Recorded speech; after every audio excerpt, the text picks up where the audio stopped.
आज मी बनवणार आहे चॉकलेट केक. लागणारे साहित्य: साखर, बेकिंग सोडा, चॉकलेट, थोडे काजू बदाम, coffee powder, cocoa powder, choco chips, मैदा, बेकिंग सोडा, गरम पाणी आणि चवीनुसार मीठ. मैदा आपण इथे चाळून घ्यायचा. 1 चमच बेकिंग पावडर, अर्धा चमच बेकिंग सोडा, 2 चमच कॉफी पावडर, 3 चमच कोको पावडर चाळून घ्यायचा. थोडा थोडा गरम पाणी टाकून बेटर तयार करायचा. बेटरमध्ये आपण साखर टाकायची, मिक्स करून घ्यायचा.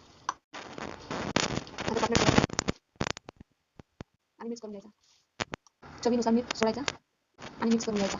10-15 मिनिटं प्लेट झाकून साईडला ठेवायची आणि 10 ते 15 मिनिटं थोडा ऑइल लावून त्याला मिक्स करून घ्यायचा. थोडा थोडा मैदा सोडायचा. केक आता आपल्याकडे बटर पेपर नाही आहे तर आपण न्यूजपेपर लावायचा. आता हा तयार केलेला बेटर भांड्यामध्ये सोडायचा.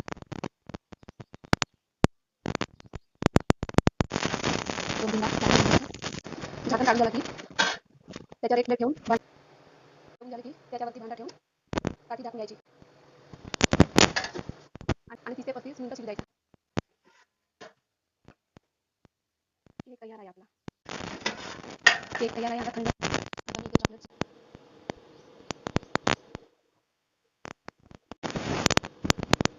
छुरीच्या मदतीने पसरवून घ्यायचं. केक तयार. झटपट केक तयार.